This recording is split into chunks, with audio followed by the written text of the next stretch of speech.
नमस्कार, आप देख रहे हैं एनओआई 24 हिंदी चैनल। आज की तारीख है 25 अगस्त 2026, दिन है मंगलवार। हिंदू पंचांग के अनुसार श्रावण मास के शुक्ल पक्ष की द्वादशी तिथि सुबह 6:21 तक रहेगी। उसके बाद त्रयोदशी तिथि शुरू हो जाएगी। अभिजीत मुहूर्त की अगर बात की जाए तो दोपहर के 11:57 से लेकर 12:49 तक का समय जो है वो अभिजीत मुहूर्त का यानी कि शुभ मुहूर्त रहेगा। राहु काल सुबह के 9:11 से लेकर 10:47 तक का समय जो है वो राहु काल का रहेगा। इस समय आपको कोई भी नया और शुभ काम करने से बचना चाहिए। नजर डालते हैं इस बुलेटिन की अहम और बड़ी खबरों पर। सबसे पहली खबर पीएम नरेंद्र मोदी से रिलेटेड। पीएम नरेंद्र मोदी का गुजरात का दौरा है। 5400 करोड़ की विकास परियोजनाओं की मिलेगी सौगात। प्रधानमंत्री नरेंद्र मोदी 25 अगस्त 2026 को गुजरात के अहम दौरे पर रहेंगे, जहां वे शाम को करीब 6 बजे अहमदाबाद के खंडोलधाम मैदान में एक विशाल जनसभा को संबोधित करेंगे। इस ऐतिहासिक कार्यक्रम के दौरान पीएम मोदी 5400 करोड़ से अधिक की विभिन्न विकास परियोजनाओं का उद्घाटन और शिलान्यास करेंगे। इन योजनाओं में अहमदाबाद, मेहसाना, गांधीनगर के कई शहरी बुनियादी ढांचे, ऊर्जा, सड़क व रेलवे से जुड़े कई प्रोजेक्ट शामिल हो सकते हैं। ये दौरा जो है राज्य के इंफ्रास्ट्रक्चर विकास को लेकर नई रफ्तार देने की ओर एक बेहद अहम कदम माना जा रहा है। वहीं दूसरी तरफ वित्त मंत्री सीतारामन और एनएसए डोवाल के अहम विदेश दौरे आज से शुरू होने वाले हैं। भारत की वित्त मंत्री निर्मला सीतारामन आज यानी कि 25 अगस्त 2026 से कनाडा, अमेरिका की 8 दिवसीय ऑफिशियल यात्रा पर रहेंगी, जिसका मुख्य उद्देश्य द्विपक्षीय आर्थिक संबंधों को मजबूत करना है। इसके साथ ही राष्ट्रीय सुरक्षा सलाहकार अजीत डोवाल भी आज बीजिंग में चीनी विदेश मंत्री वांग यी के साथ जो है सीमा विवाद सुलझाने के 25वें दौर के विशेष प्रतिनिधि वार्ता में भाग लेंगे। इसके अलावा वाणिज्य मंत्री पीयूष गोयल भी इस समय जापान के कूटनीतिक दौरे पर है, जो वैश्विक स्तर पर भारत की बढ़ती आर्थिक और रणनीतिक सक्रियता को दर्शाता है। वहीं बात करते हैं अभिषेक बनर्जी की, तो अभिषेक बनर्जी याचिका और दिल्ली रेस क्लब मामले में सुप्रीम कोर्ट आज करेगा सुनवाई। सुप्रीम कोर्ट आज यानी कि 25 अगस्त 2026 को दो बेहद अहम मामलों पर सुनवाई के लिए पूरी तरह तैयार है। पहली सुनवाई टीएमसी नेता अभिषेक बनर्जी की याचिका पर होगी, जिसमें लोकसभा अध्यक्ष द्वारा 20 बागी सदस्यों की योग्यता पर तुरंत फैसला लेने की मांग की गई है। इसके साथ ही अदालत दिल्ली रेस क्लब को परिसर में बेदखल करने के आदेश के खिलाफ जो है दायर याचिका पर भी अपना रुख स्पष्ट करेगी। इन दोनों ही फैसलों पर राजनीतिक और प्रशासनिक हलकों की निगाहें टिकी हुई हैं। अब बात करते हैं दिल्ली महिला समृद्धि योजना की। महिलाओं को मिलेंगे हर महीने 2500 रुपए। दिल्ली सरकार ने महिलाओं को आर्थिक रूप से सशक्त बनाने के लिए उद्देश्य से महिला समृद्धि योजना के तहत 5100 करोड़ के भारी भरकम बजट का प्रावधान किया। इस योजना के अंतर्गत पात्र महिलाओं को हर महीने 2500 की वित्तीय सहायता सीधे उनके बैंक खातों में प्रदान की जाएगी। मुख्यमंत्री रेखा गुप्ता की अध्यक्षता में एक विशेष समिति का गठन किया गया, जो योजना के सफल कार्यान्वयन की देखरेख करेगी और योजना का लाभ उठाने के लिए पंजीकरण प्रक्रिया बहुत जल्द ही शुरू होने वाली है, जिससे दिल्ली की लाखों महिलाओं को सीधे तौर पर लाभ मिलेगा। वहीं अगली खबर की तरफ जाने से पहले एक छोटी सी रिक्वेस्ट है कि प्लीज चैनल को ज्यादा से ज्यादा लाइक शेयर करें, ताकि हम इस चैनल को ग्रो कर सके। अब बात करते हैं पीएम नरेंद्र मोदी की, तो पीएम नरेंद्र मोदी की वजह से भारत और रूस में व्यापार बढ़ रहा है। पुतिन ने जमकर की तारीफ। रूस के राष्ट्रपति व्लादिमीर पुतिन ने भारत रूस व्यापार में इस साल हुई बढ़ोतरी का श्रेय जो है प्रधानमंत्री नरेंद्र मोदी के द्विपक्षीय संबंधों पर दिए जा रहे व्यक्तिगत ध्यान को दिया है। मॉस्को में एस जयशंकर से मुलाकात के दौरान उन्होंने कहा कि दोनों देशों का सहयोग ऊर्जा, फर्टिलाइजर, परमाणु ऊर्जा, हाईटेक क्षेत्रों में भी बढ़ रहा है। पुतिन ने भारत किसानों की जरूरतों को देखते हुए फर्टिलाइजर सप्लाई बढ़ाने की प्रतिबद्धता जताई है। उन्होंने प्रधानमंत्री को शुभकामनाएं देते हुए एससीओ शिखर सम्मेलन के दौरान जल्द मुलाकात की उम्मीद भी जताई है।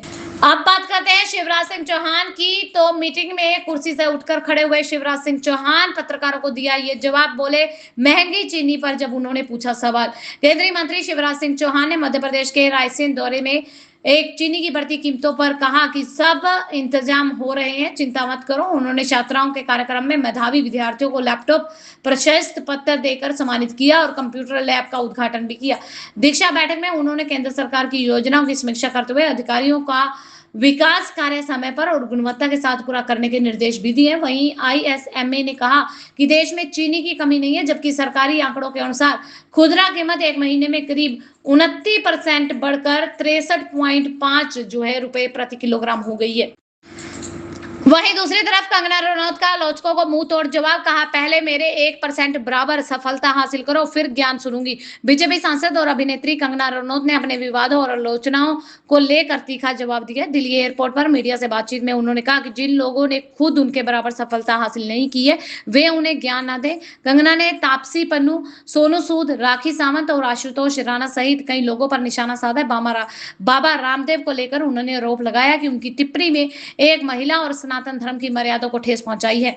अब बात करते हैं खेल जगत की, तो मेंस हॉकी वर्ल्ड कप 2026 की अगर बात की जाए तो अर्जेंटीना से हार कर बाहर हुआ भारत, टूटा खिताब जीतने का सपना। भारतीय हॉकी टीम को पुरुष हॉकी विश्व कप 2026 के दूसरे दौरे में अर्जेंटीना के हाथ से 5 दिन से हार का सामना करना पड़ा, जिसके साथ ही उनका टूर्नामेंट में सफर जो है वो खत्म हो गया है।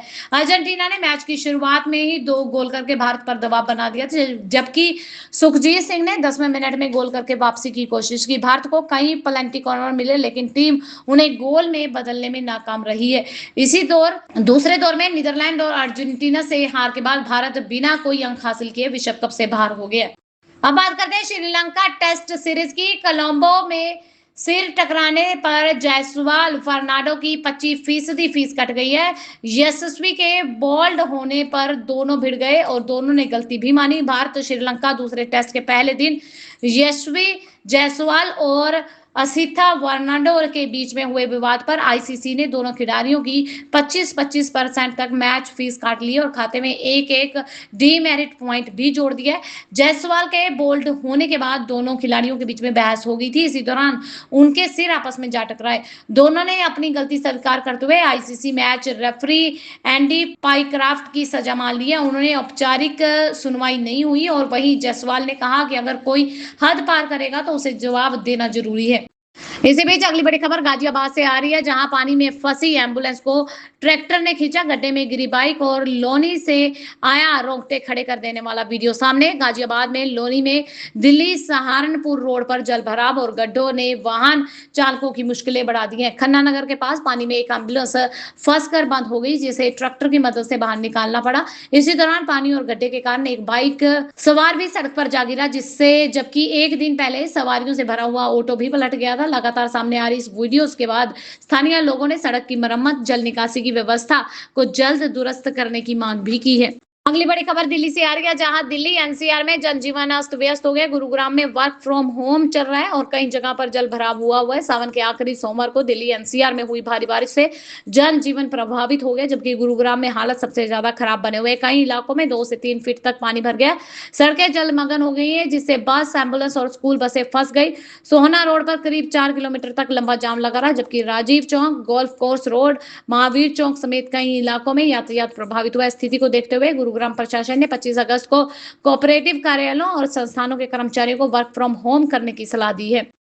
अब बढ़ते हैं टेक न्यूज की तरफ, तो सैमसंग का सबसे बड़ा बदलाव, गैलेक्सी S27 अल्ट्रा का डिजाइन लीक हो चुका है। सैमसंग गैलेक्सी S27 अल्ट्रा के संभावित डिजाइन और कैमरा स्पेसिफिकेशन लॉन्च से ठीक पहले लीक हो गए, जिसे कंपनी जनवरी 2027 में लॉन्च कर सकती है। कैड रेंज में फोन के पीछे अलग अलग कैमरा रिंग्स की जगह एक बड़ा कैमरा मॉड्यूल दिखाई दे रहा है, जिसे आईफोन 17 प्रो जैसा बताया जा रहा है। रिपोर्ट्स के मुताबिक फोन में 200 मेगापिक्सल में 50 मेगापिक्सल अल्ट्रा वाइड और 50 मेगापिक्सल 5x प्रीस्कोप कैमरा मिल सकता है, जबकि 3x टेलीफोटो कैमरा हटाया जा सकता है। इसके अलावा फोन में QI2 मैग्नेटिक चार्जिंग के लिए बिल्ट इन मैग्नेट मिलने की संभावना भी है। हालांकि ये सारी जानकारी लीक होने के आधार पर है और लॉन्च पर बदलाव संभव हो सकते हैं। वहीं दूसरी तरफ नोकिया ने फीचर फोन में दी स्मार्टफोन वाली बैटरी, 40 दिन तक नहीं करना पड़ेगा चार्ज। HMD ग्लोबल ने Nokia 300 charge feature phone launch कर दिया, जिसमें 3700 मेगाहर्ट्ज की बड़ी बैटरी दे दी गई है। कंपनी के मुताबिक ये सिंगल चार्ज में 40 दिनों तक स्टैंड बाय बैकअप दे सकता है। फोन फिलहाल फिलीपींस में करीब $38 की कीमत पर लॉन्च हुआ है, जिसमें 2.4 इंच LED डिस्प्ले, यूनी SoC SC6531E चिपसेट और S30 प्लस ऑपरेटिंग सिस्टम मिलता है। ये 2G नेटवर्क को सपोर्ट करता है। यूएसबी टाइप सी के लिए 10 वाट का चार्जिंग भी दिया गया है, जबकि खास बात यह है कि इसमें 10 वाट रिवर्स चार्जिंग भी है, जिससे फोन को जरूरत पड़ने पर पावर बैंक की तरह इस्तेमाल किया जा सकता है। अगली बड़ी खबर हरियाणा के पलवल से आ रही है, जहां 19 साल के लड़के ने एसएचओ की टेबल पर रखा कट्टा और कहा कि मां का बदला लेने आया हूं, पकड़ लो, और इसी तरह खुला कत्ल का राज। हरियाणा के पलवल में 19 वर्षीय दुष्यंत ने कथित तौर पर पुरानी रंजिश के चलते 52 वर्षीय सुरेश को गोली मारकर और चाकू से हमला करके हत्या कर दी। वारदात के बाद आरोपी फरार होने की बजाय देसी गट्टा और 3 कारतूस लेकर खुद थाने पहुंचा। पुलिस के सामने हथियार रख के गिरफ्तारी की मांग की। पूछताछ में उसने दावा किया कि 2023 में सुरेश ने उसकी मां की हत्या की थी, वह उसी का बदला लेने आया था। पुलिस ने दुष्यंत को हिरासत में लेकर उसके साथियों की भूमिका की जांच शुरू कर दी है और 7 नामजद आरोपियों के खिलाफ भी मामला दर्ज किया जा चुका है। अब बात करें मुख्यमंत्री योगी आदित्यनाथ की। राहुल के बयान पर भड़के योगी, कांग्रेस पर लगाए गंभीर आरोप। मुख्यमंत्री योगी आदित्यनाथ ने राहुल गांधी के मनुस्मृति संबंधी बयान को लेकर उन पर तीखा हमला बोला। रायबरेली में योगी ने आरोप लगाया कि कांग्रेस ने देश को बांटने और लोकतांत्रिक संस्थानों को कमजोर करने का काम किया। उन्होंने राहुल गांधी पर भारत की विरासत और सेना को लेकर सवाल उठाने का आरोप लगाते हुए कहा कि विपक्षी नेता को अपनी जिम्मेवारी समझनी चाहिए। योगी ने राहुल गांधी को अर्थवेद और मत्स्य पुराण पढ़ने की सलाह देते हुए गैर जिम्मेवाराना बयानों से बचने की अपील की। वहीं दूसरी तरफ नकली मिलावटी दवाइयों पर योगी सरकार का शिकंजा, लाइसेंस से सप्लाई चेन तक कड़ी निगरानी चल रही है। उत्तर प्रदेश में नकली मिलावटी नशीली दवाइयों के अवैध कारोबार पर योगी सरकार ने निगरानी सख्त कर दी है। अब दवा लाइसेंस से लेकर स्टोरेज, बिलिंग, बैंक ट्रांजैक्शन और पूरी सप्लाई चेन की जांच की जा रही है। डमी व्यक्तियों के नाम पर लाइसेंस, फर्जी बिलिंग, स्टॉक में हेराफेरी, काउंटरफीट दवाइयों के एक नेटवर्क पर बड़ी कार्रवाई हो रही है। गंभीर मामलों में ड्रग व कॉस्मेटिक एक्ट के साथ बीएनसी एनडीपीएस एक्ट के तहत भी एफआईआर दर्ज की जाएगी। Codeine syrup, pain killer, antibiotics, cancer की दवाएं में अन्य हाई वैल्यू दवाइयों पर विशेष निगरानी रखी जा रही है। अगली बड़ी खबर राजस्थान से आ रही है, जहां कोटा में मिड डे मील खाने के बाद 27 बच्चों की तबीयत बिगड़ गई है। 4-5 बच्चे अस्पताल में भर्ती हैं। जानते हैं पूरी खबर इस बुलेटिन में।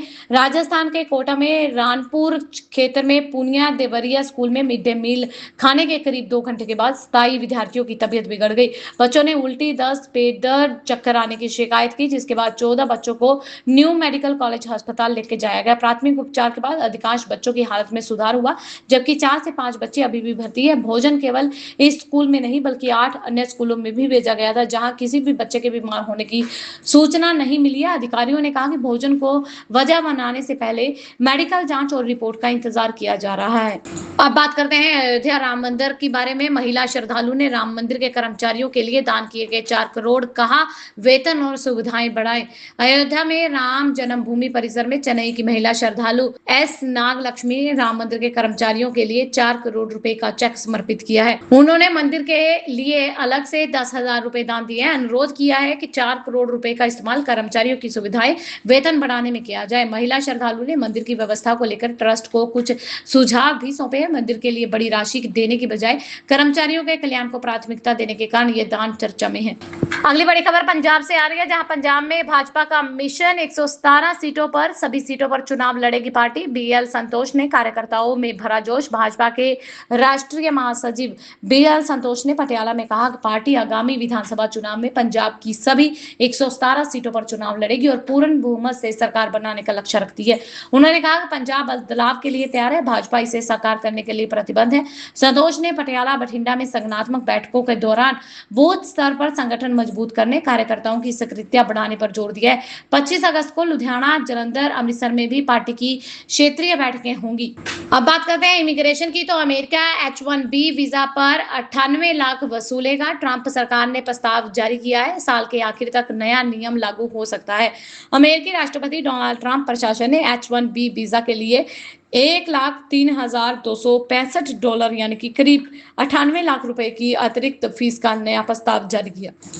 लागू होने पर वीजा की लागत जो है मौजूदा करीब $2,000 से लेकर $5,000 की फीस की तुलना में कई गुना बढ़ जाएगी।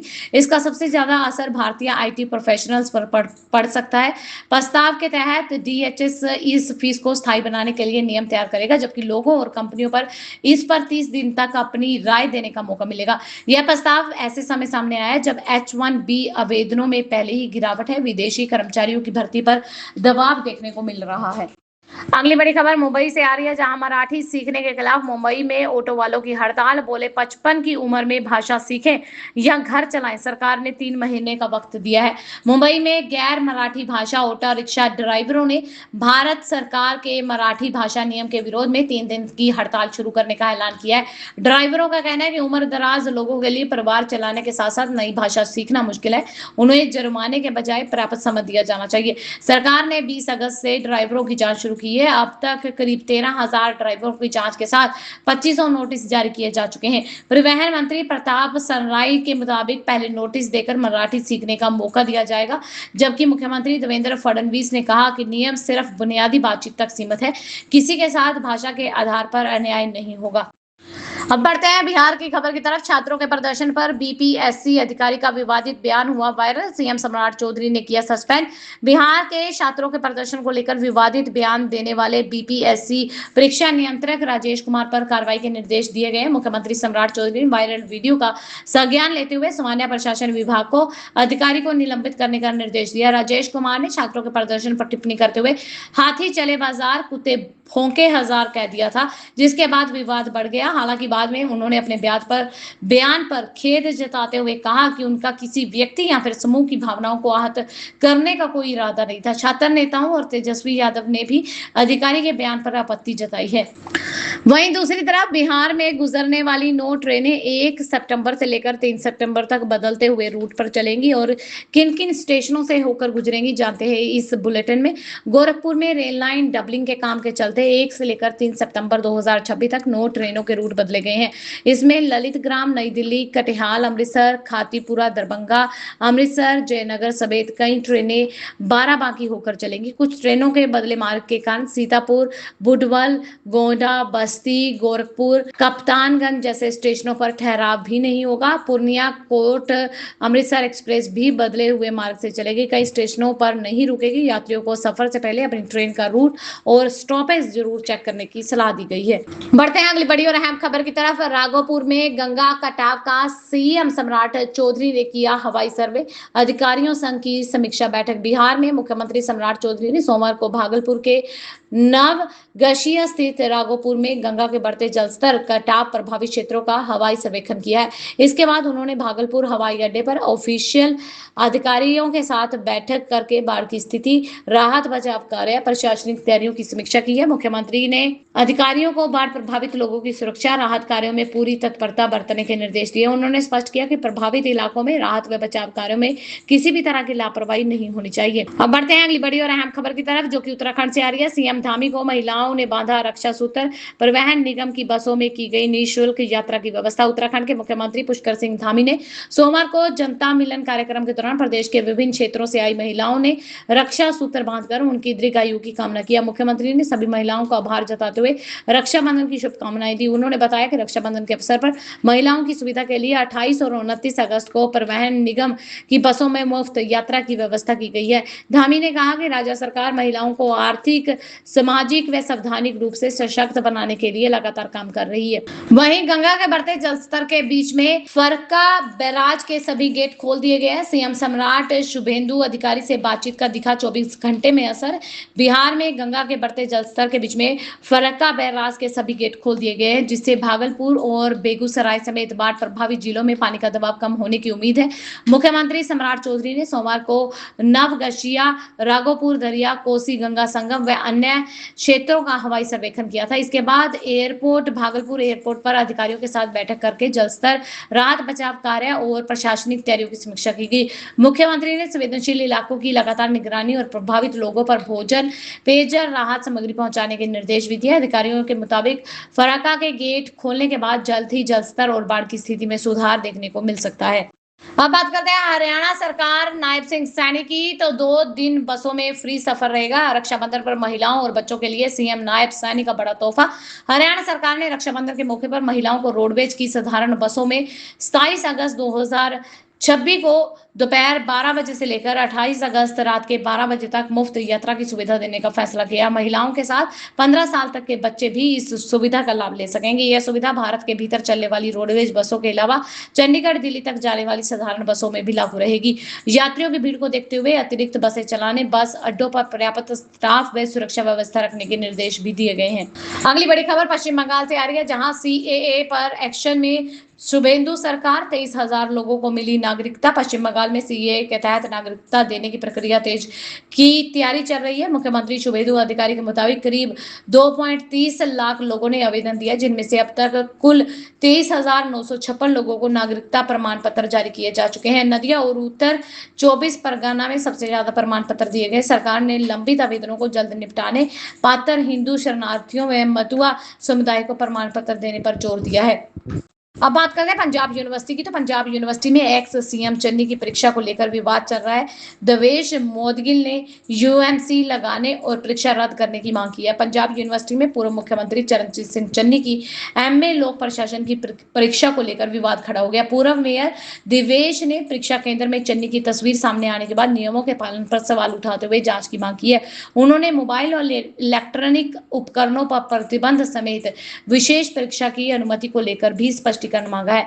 मोदगिल ने नियमों का उल्लंघन साबित होने पर चन्नी के खिलाफ यूएमसी दर्ज कर परीक्षा रद्द करने की मांग भी की है।